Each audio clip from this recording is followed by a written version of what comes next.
새벽 5시 바다는 늘 같은 소리를 내며 깨어났습니다. 잔잔한 파도, 희미한 안개, 멀리서 들려오는 갈매기 소리. 김현수는 유리창을 반쯤 열고 그 소리를 듣는 것으로 하루를 시작했지요. 그의 집은 강릉 외곽의 작은 어촌 마을에 있었습니다. 은퇴 후 그리고 아내의 죽음 이후로 그곳으로 이사 온 지 이제 2해가 되었습니다. 도시의 시끄러운 경적 대신 이곳에서는 파도와 바람이 그의 친구가 되어 주었지요. 그는 늘 정해진 시간에 일어나 커피를 내렸습니다. 오래된 드립포트에 물을 붓고 유리잔에 천천히 떨어지는 한 방울 한 방울을 바라보았습니다. 그 동작은 마치 의식 같았습니다. 오늘도 살아있구나. 그가 하루에 한 번 스스로에게 건네는 인사였지요. 현수는 젊은 시절 문학교사였습니다. 아이들에게 시를 읽히고 단어의 의미를 나누며 문장의 리듬을 가르쳤습니다. 그는 늘 말했지요. 문장은 사람의 마음을 닮아요. 억지로 꾸미면 금세 들통나지요. 그 말은 어느새 자신에게 돌아오는 문장이 되었습니다. 은퇴 후 그가 꾸며 온 인생의 문장들은 모두 아내와 함께 써내려간 것들이었거든요. 아내가 세상을 떠난 후 그 문장은 갑자기 중간에서 끊겨버렸습니다. 이사 오던 날 그는 오래된 원고 뭉치를 상자에 넣으며 중얼거렸습니다. 이제는 나 혼자 남은 문장을 써야겠군. 마을 사람들은 그를 쓸쓸한 노인이라 불렀습니다. 낯선 이방인, 늘 혼자 걷는 사람, 바다 앞에 서서 멍하니 있는 사람. 그는 그런 시선을 굳이 피하지도 해명하지도 않았습니다. 대신 그저 고개를 살짝 끄덕이며 조용히 미소를 지었지요. 현수 씨, 아침에 또 혼자 커피예요? 이웃 아주머니가 말을 건넸습니다. 네, 같이 마실 사람은 없으니까요. 그는 짧게 대답했지만 목소리는 차분했습니다. 아주머니는 잠시 그를 바라보다가 고개를 저으며 말했지요. 그래도 너무 혼자 있지 말아요. 외로워 보여요. 그는 그 말을 들으며 천천히 커피잔을 내려놓았습니다. 사람들은 왜 혼자를 불행이라 말할까요? 조용히 중얼거린 말이 바람에 섞여 사라졌습니다. 그의 하루는 단조롭지만 질서 있었습니다. 아침엔 바다를 바라보고 낮에는 책을 읽고 저녁엔 짧은 산책을 했습니다. 특별할 것 없는 일상 속에서도 그는 어느새 익숙함을 느꼈습니다. 사람의 발길이 드문 바닷가길을 걸으며 그는 마음속으로 한 문장을 곱씹었습니다. 고요함은 비어있음이 아니라 채워짐이구나. 그러나 모든 평화에는 작은 균열이 찾아오기 마련입니다. 그날도 그랬지요. 바람이 유난히 세던 오후 그는 집 앞 평상에 앉아 있었습니다. 빨랫줄이 흔들리고 철 지난 배 한 척이 부두에 기울어져 있었습니다. 그때 낯선 목소리가 들렸습니다. 선생님 맞죠? 김현수 선생님. 현수가 고개를 들자 마을의 작은 책방 주인이 서 있었습니다. 30대 중반쯤 되어 보이는 남자였습니다. 제가 예전에 선생님 학교 다녔어요. 이름은 모르시겠지만 그는 어색하게 웃으며 말을 이었습니다. 책방에 선생님 책이 한 권 있어서요. 혹시 가져가실래요? 현수는 잠시 그 얼굴을 바라보았습니다. 기억나지 않았습니다. 하지만 그 눈빛은 따뜻했지요. 아니요, 괜찮습니다. 거기 두세요. 이제는 그 책이 제 것이 아닙니다. 그의 대답은 단호했지만 어딘가 부드러웠습니다. 요즘은 뭐 하세요? 그냥 바다를 봅니다. 그게 지루하진 않으세요? 현수는 미소를 지으며 고개를 저었습니다. 아니요. 세상에서 가장 변하지 않는 것처럼 보이지만 하루도 같은 바다는 없어요. 그 말에 책방 주인은 잠시 말을 잃었습니다. 그리고 조용히 고개를 숙이며 떠났습니다. 남겨진 현수는 다시 바다를 바라보았습니다. 저 멀리 수평선 너머로 하늘과 바다가 맞닿은 자리에 하얀 빛이 번지고 있었습니다. 그날 밤 그는 책상 앞에 앉아 있었습니다. 오래된 수첩 한 권을 꺼내 들었습니다. 먼지 냄새가 희미하게 났지요. 그 안에는 그의 아내가 남긴 메모가 있었습니다. 당신은 혼자서도 잘 살 사람이야. 하지만 너무 오래 혼자 있진 말아요. 그 문장을 읽으며 그는 조용히 눈을 감았습니다. 창밖에서는 파도가 부서지고 있었습니다. 그리고 그는 아주 낮은 목소리로 중얼거렸습니다. 그래. 혼자라는 건 아직 완성되지 않은 상태일지도 모르지. 그 말은 다음 이야기를 예고하듯 공중에 머물렀습니다. 마치 바다 위의 안개처럼 형태는 없지만 분명한 예감으로 남았지요. 바닷가의 아침은 여전히 고요했습니다.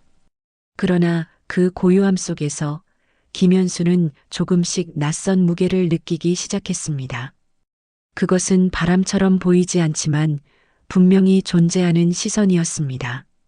이웃들은 그를 향해 늘 같은 말을 건넸습니다. 오늘도 혼자예요? 집안에 말소리가 안 들리니까 쓸쓸하겠어요. 그들은 걱정과 호의를 섞어 말했지만 그 말끝마다 묘한 불편함이 남았지요. 현수는 그저 웃으며 대답했습니다. 괜찮습니다. 전 이게 익숙해서요. 하지만 시간이 지날수록 그 웃음이 점점 무거워졌습니다. 그가 아무리 담담하려 해도 마을의 시선은 그를 불완전한 사람으로 만들고 있었습니다. 혼자 밥을 먹고 혼자 바다를 보고 혼자 걷는다는 이유만으로 말이지요. 그날은 유난히 바람이 거셌습니다. 현수는 작은 슈퍼에 들러 생필품을 샀습니다. 계산대에 서 있던 주인 아주머니가 무심히 말했습니다. 요즘도 혼자 지내세요? 밥은 해 드시죠? 네, 그냥 간단히요. 아이고, 선생님 같은 분은 재혼도 생각해 보셔야지. 현수는 대답하지 않았습니다. 그녀는 마치 아들의 장래를 걱정하듯 덧붙였습니다. 사람은 혼자 살면 병들어요. 말이라도 해야 하잖아요. 그 말이 마음에 남았습니다. 집으로 돌아오는 길 그는 생각했습니다. 정말 그럴까? 혼자라는 건 병일까? 아니면 선택일까? 그는 문득 발걸음을 멈췄습니다. 바다 위로 석양이 내려앉고 있었지요. 잔잔한 수면 위로 햇빛이 흩어졌습니다. 그 빛을 바라보며 그는 처음으로 묘한 감정이 들었습니다. 나는 왜 이토록 혼자임을 설명해야 하지? 며칠 후 마을 도서관에서 우연히 책방 주인을 다시 만났습니다. 그는 책 한 권을 들고 있었지요. 선생님, 이 책 좀 추천받으려고요. 제목이 고독의 기술이에요. 현수는 웃으며 책을 바라봤습니다. 요즘 사람들은 외로움을 기술로 배우려 하나 보군요. 하하하, 그런가 봅니다. 근데 진짜 혼자 있어도 괜찮으세요? 그는 잠시 말을 멈추더니 진지하게 물었습니다. 저라면 미칠 것 같아요. 조용한 집, 대화 없는 하루, 너무 힘들 것 같아요. 현수는 잠시 창밖을 바라보았습니다. 창밖에는 바람에 흔들리는 억새가 길게 늘어서 있었지요. 힘들긴 합니다. 하지만 조용함 속에서만 들리는 소리도 있지요. 소리요. 내 마음이 하는 소리요. 그 대답에 책방 주인은 아무 말도 하지 못했습니다. 그러나 그 침묵 속에서도 현수는 조금의 동요를 느꼈습니다. 마치 자신이 고독을 정당화하려 애쓰는 사람처럼 들렸기 때문이었지요. 그날 밤 현수는 거실 불을 끄고 창가에 앉았습니다. 멀리서 파도 부딪히는 소리가 들렸습니다. 그 소리는 평소보다 더 크게 들렸고 어쩐지 외로워 보였습니다. 그는 문득 아내와 함께 있던 시간을 떠올렸습니다. 저녁마다 아내는 라디오를 틀었습니다. 이 시간엔 음악이 좋아요. 조용하니까 더 들리잖아요. 그는 그 말을 무심히 듣곤 했습니다. 이제야 그 뜻을 조금 알 것 같았습니다. 조용하다는 건 혼자라는 뜻이 아니라 듣는 시간이라는 것을, 그는 자신이 그 조용함 속에서 무엇을 듣고 있는지 궁금해졌습니다. 그러나 마음 한구석에는 여전히 불안이 남았습니다. 세상의 시선이 만든 그림자, 그 속에 자신도 서 있음을 느꼈지요. 며칠 뒤 마을회관에서 작은 모임이 열렸습니다. 주민들이 모여 청소와 정비를 하던 자리였습니다. 누군가 현수를 불렀습니다. 선생님, 저 벤치 옆에 있는 자리 좀 정리해 주세요. 그는 조용히 고개를 끄덕이며 움직였습니다. 그런데 한 어르신이 말했지요. 혼자 계시니까 시간 많으시잖아요. 이런 일 자주 좀 도와줘요. 그 말은 농담이었지만 어딘가 날카롭게 들렸습니다. 그는 잠시 멈춰섰습니다. 혼자 있다고 시간이 남는 건 아니지요. 그가 조용히 대답하자 어르신은 머쓱하게 웃었습니다. 에이, 그런 뜻은 아니에요. 하지만 그날 이후 현수는 모임에 나가지 않았습니다. 사람들과의 거리를 조금 더 두었습니다. 그가 혼자를 택한 것이 아니라 세상이 그를 혼자로 규정하고 있다는 생각이 들었지요. 며칠 동안 그는 책도 읽지 않았습니다. 커피 향조차 밍밍하게 느껴졌습니다. 창밖으로 보이는 바다마저 낯설었습니다. 그는 그제야 깨달았습니다. 고독을 사랑한다고 말했지만 나는 아직 고독에 익숙하지 않구나. 그날 밤 책상 앞에 앉은 그는 오랜만에 펜을 들었습니다. 하얀 종이 위에 단 한 줄을 적었습니다. 사람들의 시선 속에서 나를 잃지 않기. 그 문장을 적고 그는 천천히 숨을 내쉬었습니다. 그의 눈앞에는 아직 답이 없었습니다. 하지만 마음속에는 조용한 결심이 피어오르고 있었습니다. 이제부터는 내가 나를 바라보는 시선을 만들어야겠다. 그 결심은 작지만 단단했습니다. 그는 다음 날 새벽 평소보다 일찍 일어났습니다. 창문을 열자 파도 소리가 밀려들었습니다. 그리고 그 순간 그는 작은 생각을 떠올렸습니다. 누군가가 쉬어갈 수 있는 자리를 만들어야겠다. 그 생각은 곧 행동이 될 것이었습니다. 그가 바닷가 공터에 벤치를 놓게 되는 그 다음 장의 시작을 예고하듯 바람이 잔잔히 그의 얼굴을 스쳤습니다. 밤은 길었습니다. 김현수는 며칠째 글을 쓰지 못했습니다. 책상 위에는 펜이 놓여 있었지만 종이는 여전히 하얗게 비어 있었습니다. 그의 손끝은 망설였고 생각은 흐릿했습니다. 며칠 전 결심했던 나를 바라보는 시선은 점점 흐려지고 있었습니다. 마을의 말들이, 사람들의 시선이 그를 다시 흔들고 있었지요. 그는 자신이 만든 벽 속에서 천천히 무너지고 있음을 느꼈습니다. 그날 오후 우연히 동네에서 중학교 제자였던 여인을 만났습니다. 그녀는 이제 40대 후반의 주부가 되어 있었습니다. 선생님, 여기서 지내신다면서요? 깜짝 놀랐어요. 현수는 반가운 얼굴로 미소를 지었습니다. 그래, 벌써 그렇게 시간이 흘렀구나. 잘 지내지? 그럼요. 그런데 선생님, 혼자라 외롭지 않으세요? 그 말은 부드럽지만 깊게 박혔습니다. 그녀는 진심으로 걱정하는 눈빛이었지만 현수는 그 눈빛을 바라보는 순간 자신이 또다시 측은한 존재로 보인다는 걸 느꼈습니다. 사람이 혼자 있어야 들리는 소리도 있단다. 그래도 너무 오래 혼자 계시면 안 돼요. 마음이 병들어요. 그는 미소를 지었지만 그 미소는 곧 사라졌습니다.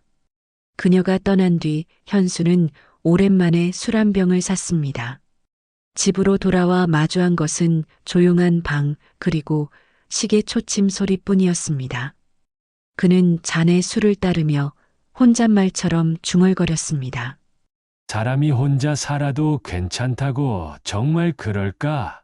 밤이 깊어가자 현수는 서랍 깊숙이 넣어두었던 낡은 노트를 꺼냈습니다. 표지는 바랬고 글씨는 오래된 잉크 냄새를 풍겼습니다. 그 노트는 그가 교사 시절 제자들에게 썼던 조언이 빼곡히 적힌 노트였습니다. 진짜 자신에 대해 써라. 남이 아닌 너 자신에게 말하라. 그 문장을 보는 순간 그는 멈췄습니다. 젊은 날의 자신이 지금의 자신에게 묻는 듯 했습니다. 그는 펜을 들었습니다. 그리고 천천히 한 줄을 적었습니다. 나는 왜 이렇게 혼자 남기를 두려워했을까? 그 문장 위로 손이 떨렸습니다. 그는 한동안 눈을 감았습니다. 그리고 다시 펜을 들었지요. 누군가와 함께 있을 때의 나는 진짜 나였을까? 그의 마음속에서는 오랜 기억들이 흘러나왔습니다. 교단 위에서 아이들을 가르치던 시절, 아내와 함께 웃던 저녁 식탁, 퇴직을 앞두고 교무실 문을 닫던 그날. 그 순간마다 그는 늘 누군가에게 필요한 사람이었습니다. 그러나 지금은 아무도 그를 필요로 하지 않습니다. 그는 스스로에게 물었습니다. 누군가의 필요 속에 살던 나는 사라진 걸까? 새벽이 되자 창밖으로 비가 내리기 시작했습니다. 빗소리가 유리창을 두드렸습니다. 그는 자리에서 일어나 창가로 걸어갔습니다. 창문에 비친 자신의 얼굴이 낯설었습니다. 이게 나였나? 그의 입술에서 낮은 목소리가 새어나왔습니다. 그 목소리는 슬프지 않았지만 오래된 피로가 묻어 있었습니다. 그는 거울을 향해 속삭였습니다. 그래도 괜찮아. 혼자라도 살아 있어야지. 그때 전화가 울렸습니다. 아들로부터였습니다. 아버지, 요즘은 괜찮으세요? 괜찮다. 서울 오실 일은 없어요. 아직은 없다. 어머니 제사도 다가오는데 같이 준비하죠. 그래, 그때 보자. 짧은 통화가 끝났습니다. 그는 잠시 휴대폰을 내려놓았습니다. 그래, 아직은 괜찮다. 그 말 속에는 괜찮지 않음이 섞여 있었습니다. 며칠 뒤 비가 그친 아침, 현수는 집 앞 벤치가 놓인 공터로 나갔습니다. 그 자리는 이제 잡초가 무성했습니다. 그는 천천히 풀을 뽑으며 속삭였습니다. 사람이 앉지 않아도 자리는 있어야 하지. 그때 마을의 한 노인이 다가왔습니다. 김 선생, 여기 벤치 만든 거 당신이죠? 네, 맞아요. 아주 좋아요. 아침마다 나와서 쉬다 가요. 덕분에 말벗도 되고. 현수는 잠시 놀랐습니다. 그 노인은 잔잔히 웃으며 덧붙였습니다. 혼자라서 외로운 게 아니라 앉을 자리가 없어서 외로운 거예요. 그 말이 현수의 가슴을 울렸습니다. 그는 천천히 고개를 끄덕였습니다.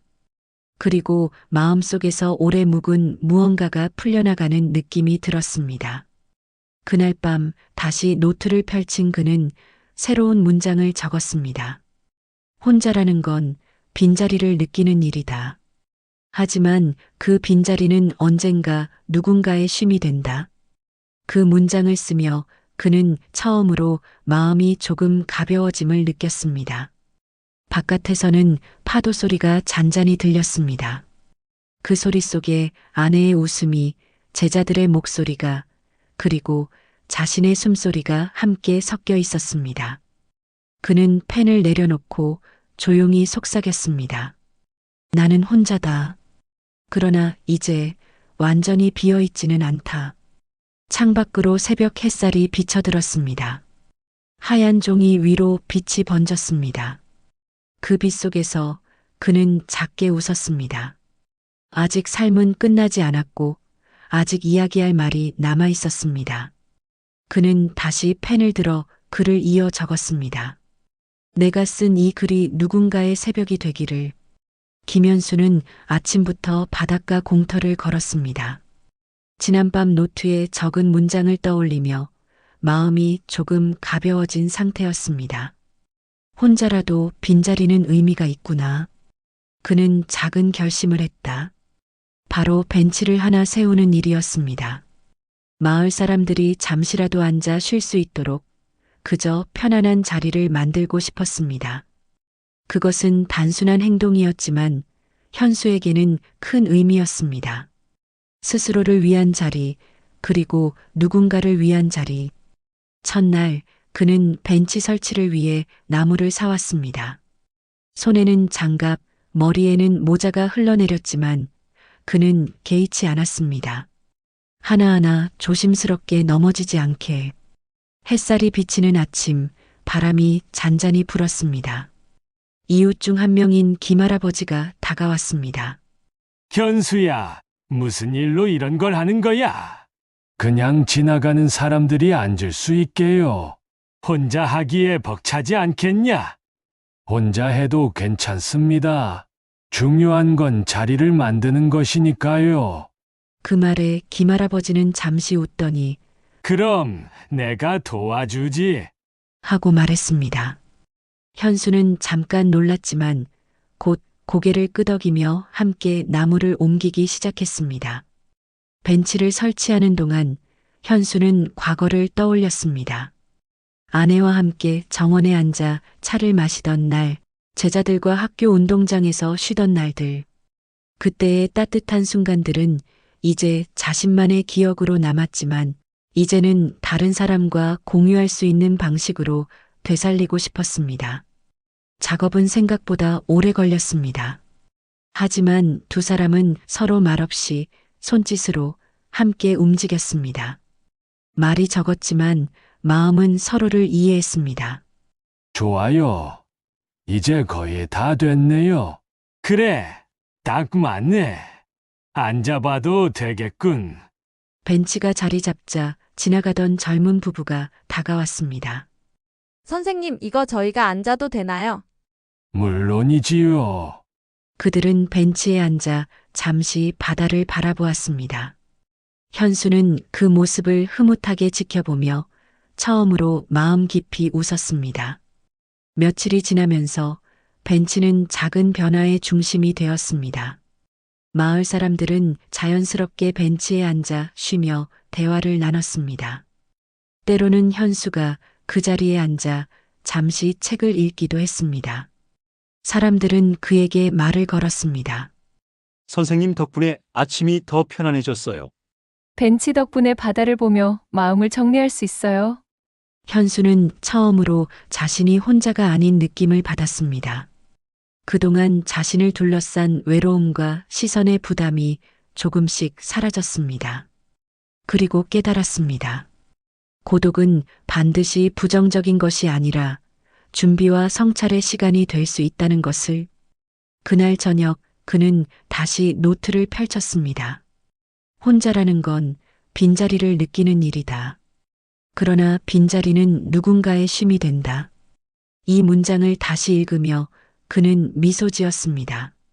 자신의 작은 행동이 다른 사람에게 위로가 될 수 있다는 사실이 놀라웠습니다. 창밖으로 저녁 노을이 물들자 바닷가에는 잔잔한 파도 소리가 흘렀습니다. 현수는 벤치에 앉아 노을을 바라보았습니다. 이제 나는 혼자가 아니구나. 그 말 속에는 고요하지만 확실한 희망이 담겨 있었습니다. 며칠 후 마을 신문에 작은 기사 하나가 실렸습니다. 바닷가에 새로 생긴 벤치, 주민들에게 작은 쉼과 위로 제공. 현수는 조용히 신문을 읽으며 생각했습니다. 내가 만든 공간이 누군가에게 의미가 될 수 있구나.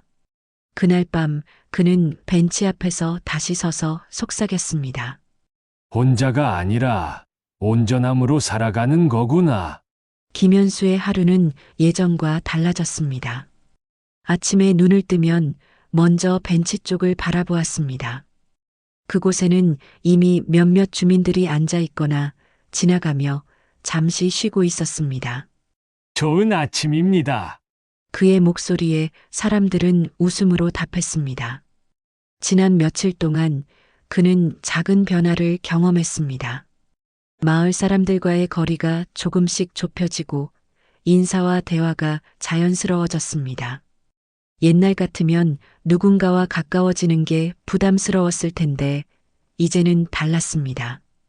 고독이란 단순히 혼자 있는 것이 아니라 자신과 세상을 함께 느끼는 시간이 될 수 있음을 깨달았습니다. 어느 날 동네 작은 신문사에서 연락이 왔습니다. 선생님, 글 좀 써주실 수 있나요? 벤치 이야기와 고독에 대한 생각을. 현수는 잠시 망설였지만 노트에 적은 문장을 떠올렸습니다. 혼자라는 것은 비움이 아니라 채움이다. 그 문장을 중심으로 글을 써서 보냈습니다. 며칠 뒤 신문에 그의 글이 실렸습니다. 나는 혼자입니다. 하지만 외롭지 않습니다. 고독은 나를 비운 것이 아니라 나를 채웠습니다. 작은 벤치를 통해 누군가가 쉬고 마음을 정리할 수 있다면 그것만으로도 충분합니다. 그 글을 본 마을 사람들은 찾아와 인사를 건넸습니다. 선생님 글 덕분에 마음이 편해졌어요. 혼자여도 괜찮다는 말 오래 기억할게요. 현수는 눈시울이 뜨거워졌습니다. 감사합니다. 여러분 덕분에 제가 더 힘을 얻었어요. 그날 저녁 그는 벤치 앞에 서서 조용히 바다를 바라보았습니다. 어느새 하늘은 분홍빛으로 물들어 있었습니다. 파도 소리가 들려왔지만 이번에는 외로움이 아니라 평화가 섞여 있었습니다. 그는 과거를 떠올렸습니다. 아내와 함께 걷던 바닷가, 제자들과 나누던 웃음, 그리고 오랜 세월 자신을 괴롭혔던 외로움과 세상의 시선. 모두가 지나온 길이었지만 이제는 조금 더 부드럽게 느껴졌습니다. 삶의 의미란 결국 관계와 공간 속에서 찾아가는 것이구나. 그 다음 날 벤치에는 한 아이가 부모와 함께 앉아 있었습니다. 아빠, 이 벤치 정말 좋아요. 그래, 여기서 바다를 보면 마음이 편안해지지. 현수는 멀리서 지켜보며 미소 지었습니다. 그 작은 미소 속에 자신이 세상과 다시 연결되었다는 확신이 있었습니다. 이후로 그는 매일 벤치 앞을 거닐며 마을 사람들과 짧은 대화를 나누거나 책을 읽었습니다. 때때로 혼자 앉아 바다를 바라보기도 했습니다. 하지만 이번에는 외롭지 않았습니다. 그의 고독은 자신을 더 온전하게 만들었고 다른 사람과의 관계에서도 자연스러운 여유를 주었습니다. 밤이 찾아왔습니다. 현수는 집 창문 너머로 바다를 바라보며 노트에 적었습니다. 혼자여도 괜찮다. 외로움 속에서 자신과 마주하고 작은 자리를 만들며 세상과 이어진다. 그것이 진정한 온전함이다. 마지막 문장을 적은 후 그는 펜을 내려놓고 깊게 숨을 내쉬었습니다. 마음속 공허함 대신 따뜻한 충만감이 자리 잡았습니다. 그의 시선이 바다를 스쳤습니다. 저 멀리 잔잔한 파도와 붉은 노을, 그리고 멀리서 웃는 아이와 부모. 그 순간 그는 알았습니다. 자신이 혼자가 아니라 세상과 연결되어 있으며 온전히 살아있다는 것을. 현수는 조용히 미소 지으며 속삭였습니다. 혼자라는 건 세상을 이해할 준비가 된 상태였구나.